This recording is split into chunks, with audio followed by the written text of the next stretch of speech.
Haleluya. Basi naomba pale ulipo simama tumuombe Mungu aliye hai. Bwana Yesu, tunakushukuru sana kwa sababu ya siku leo. Asante Bwana kwa sababu unatuwazia mawazo mema.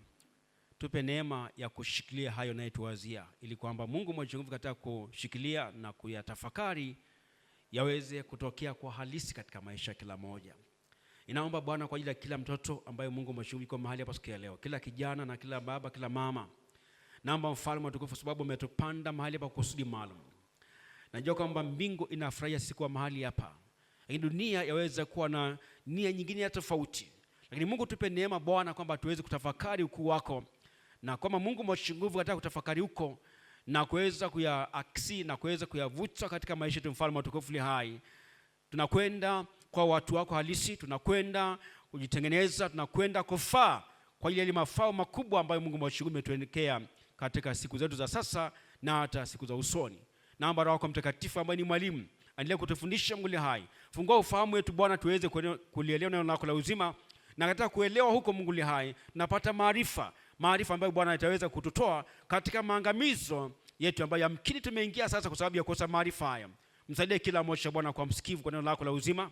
Msaidie kila mmoja kuweza kuwa na tafakuri ya kina kwenye maisha yake na kwenye neno lako la uzima.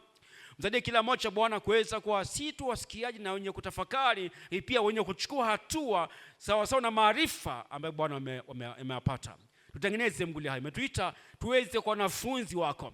Kila mmoja Bwana aweze kujifunza miguuni pako kama vile Mariam jifunza miguuni pako, na akawa na fungu ambalo Bwana umesema wazi ya kwamba haitaweza kuondolewa katika maisha yake. Naomba Mungu mwenye nguvu tusaidie kila mmoja Mungu hai, ili Baba Mtakatifu tuweze kujenga hiyo tabia kujifunza, tujenge tabia ya kuwa na kiu na msukumo mkubwa ndani yetu usiozimika katika kushindwa, katika kuanguka au katika kutotimia kwa ile matarajio ya kwetu Mungu hai.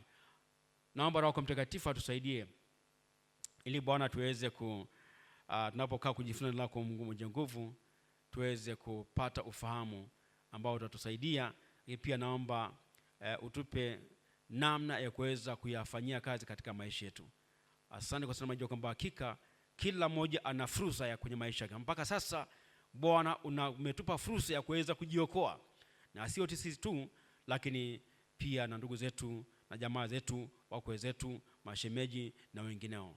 Asante kwa sababu najua kwamba hakika wewe ni Mungu mwaminifu. Kwa jina la Yesu tumeomba. Amen. Kwa jina la Yesu tumeomba. Amen. Amen. Naomba tukae.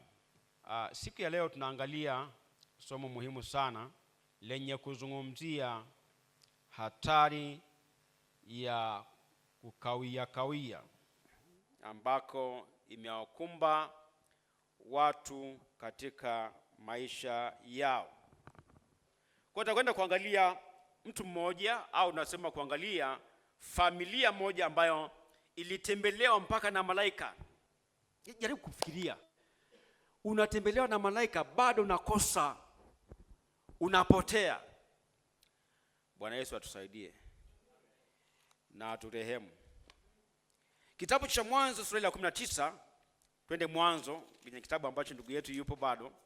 Mwanzo 19:15 mpaka 17 ni kisa cha familia ya Lutu, ambaye na unajua ukirudi nyuma kidogo kuhusiana na maisha ya mtu huyu, waligombana na mjomba wake Abraham.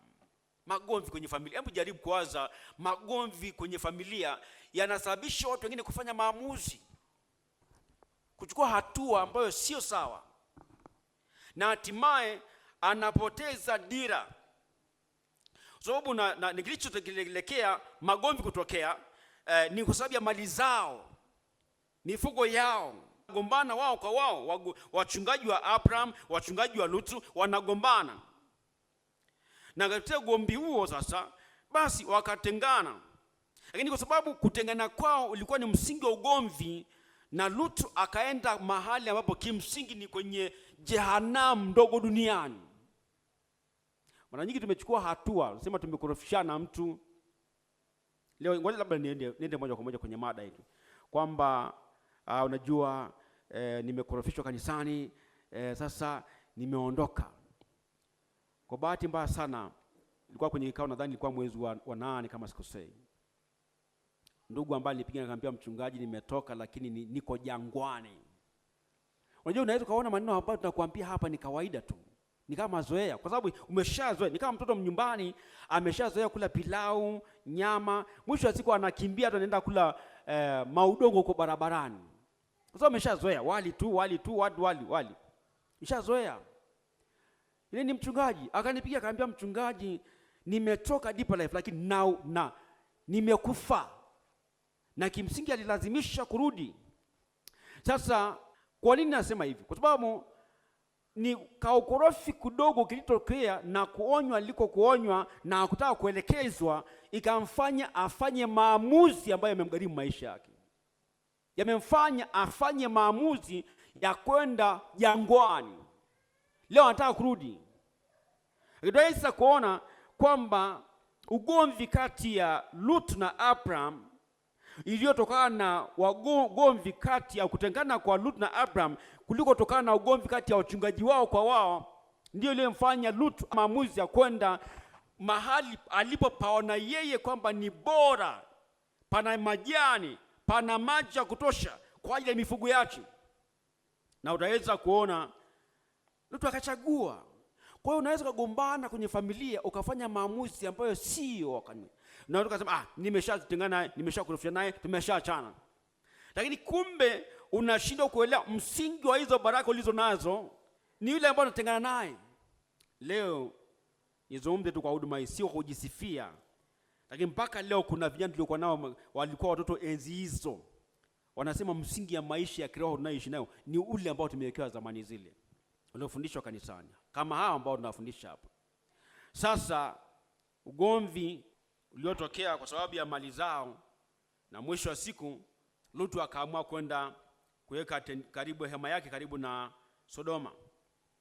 Na unajua kilichotokea kwamba aliingia mahali pale kikiwa bado Bwana hajachoma au moto wa Mungu haujateketeza ile bustani ya Edeni.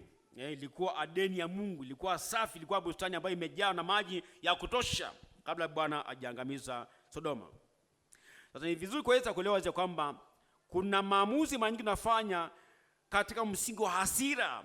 Ni kama Naaman ameambiwa nenda kajichofe katika Yordani mara 7 nao utakupona ukoma wako. Akasirika ile baba akasema, mimi naambia nije nioge kwenye maji machafu namna hii ya mto Yordani. Ile kuna mito ya Farpari siji na nini, na ni bora nikaoge tu basi kule.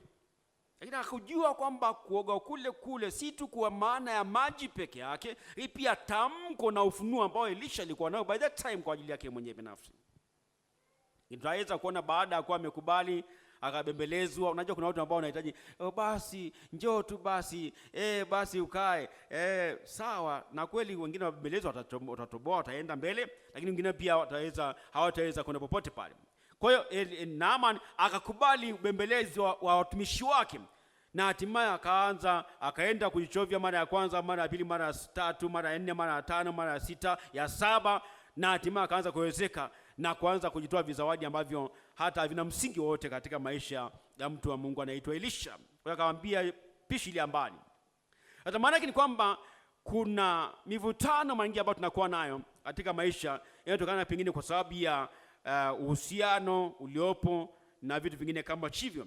Sasa tunahitaji kuweza kujua wazi kwamba Lutu na Abraham na hatimaye wakatengana wale watu, na akamwambia ukienda mashariki magharibi mimi nitakwenda mashariki, ukienda kaskazini mimi nitakwenda kusini, wewe chagua tu, na wakapeana chivyo. Lakini tukumbe hakujua kwamba maamuzi alikuwa anayafanya yamletea kupoteza almost kila kitu. 19 kitabu cha Mwanzo 19 mstari ni ule wa 15. Na jifunza ile kisa hiki cha mtu ambaye anaitwa Lutu. Sasa kumbuka kwamba ni mfano wa maisha yako, ni mfano wa maisha kwangu, ni mfano wa maisha yetu tunapoenenda. Na inategemea pia kwamba maamuzi ambayo utakuwa unayafanya kwenye maisha yatakuwa ni maamuzi yenye tija ya kimungu. Ni kama ambavyo mume wake Naomi na mume wake na watoto wao wakaamua kuondoka wakaenda wakaenda Edom, na utaweza kuona wanaume wote wakapotea kule, walikuwa nakimbia njaa. Ilikuwa ni maamuzi ambayo kimsingi pamoja na kwa nasema inawezekana wameenda kule ili wampate Ruth. Mungu kama angekuwa anamsaidia Ruth, Mungu angefanya njia nyingine, lakini kimsingi ni kwamba waliamua kukimbia njaa. Waliondoka katika nchi ya Bethlehem Yuda wakimbia njaa. Kwa hiyo maamuzi mengine tunayofanya kwenye maisha ni vizuri basi kuweza kufanya maamuzi kwenye mwanga wa neno la Mungu na ushauri. Biblia inasema kwamba katika wingi wa mashauri fanya vita. Fanya vita. Amen. Amen. Usikimbie kwa hasira, utafanya na mara nyingi ukiwa kwenye hali ya hasira, maamuzi yoyote utakayochukua mahali hapo ni ya uangamivu. Kabisa nakwambia. Ni ya kupotea. Ni ya kupotea. Anasema mstari ule wa 15, hata alfajiri. Sema hata alfajiri. Ndipo malaika wakamuhimiza Lutu wakisema, ondoka, mtwae mkeo na binti zako wawili waliopo hapa, usipotee katika maovu ya mchu. Mstari wa 16, akakawia kawia. Sema akakawia kawia. Nataka usome kwa nguvu. Akakawia kawia. Akakawia kawia.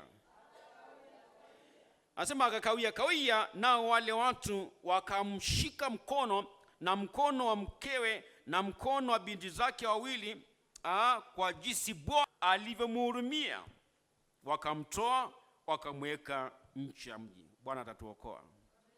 17, ikawa walipomtoa nje, mmoja alisema. Unajua inahitaji, naomba nikwambie, inahitaji ujumbe mmoja kupata upenyo. Leo tunahubiriwa mafundisho mengi, lakini bado tuna struggle, ni kama tunapambana. Hao malaika hawajasema kwamba kwa sababu walikuwa ni wawili, basi wote wawili wakamwambia ni mmoja. Lutu alimhitaji malaika mmoja kumwambia jiponye nafsi yako. Na ndio maana tunaweza kuona kwamba watu wengi ambao walikuwa wamejenga imani juu ya Kristo Yesu duniani, tunaweza kuona kwamba walihitaji ujumbe mmoja tu, mwanangu umesamehewa dhambi zako. Ameshamaliza tayari. Just a simple message. Lakini tunaweza kuona walipata miujiza yao. Anasema chukua godoro lako uende. Hiyo ndio ujumbe peke yake. Unajua ni kama wavyo Elisha naye alitoa ujumbe mmoja tu kwa Naaman, akamwambia enenda ukajichovye katika Yordani mara 7 na utapona ukoma wako. Ni simple message, ujumbe mmoja tu. Utaweza kuona namna ambavyo alipata uponyaji wake licha ya maruerue na ukawia aliko kwa nako huyu Naaman. Na leo utamuona mahali hapa mtu anaitwa Lutu, ambaye pia naye aliambiwa wazi ya kwamba kuna maangamizi yanakuja mahali hapa, na tunaweza kuona kwamba anakawia. Na ndio tunachokwenda kuangalia siku ya leo kuhusiana na hatari ya ukawia katika siku za mwisho. Unakawia kuchukua hatua ya kumpa Yesu maisha. Unakawia kuchukua hatua ya kutubu dhambi ile ambayo inakuzinga upesi. Unakawia katika kuchukua hatua ya matengenezo ya amani kwenye familia. Wengine hawasalimiani kabisa. Wengine wanakwenda hata kanisa dhehebu moja bado. Unakawia kufanya matengenezo ya maisha. Na kwa sababu hapa ndugu huyu Mungu alimhurumia na akamletea wajumbe na wawili, na utaweza kuona walipomshika mkono wake Lutu na mkono wa mkewe na mkono wa binti zao wawili, kwa maana ile familia iokolewe. Tunamuona kwamba Lutu alikuwa anakawia. Pengine kwa sababu akiangalia investment, uwekezaji aliofanya mahali pale kwenye biashara zake kubwa alizokuwa nazo, anasema kwamba itakuwaje ninakwenda kuacha mifugo yangu, nakwenda kuacha mali zangu, nakwenda kuacha nguo zangu kwenye kabati. Ndio kitu ambacho kimemfanya mke wa Lutu akapoteza ile dira kwenye maisha yake.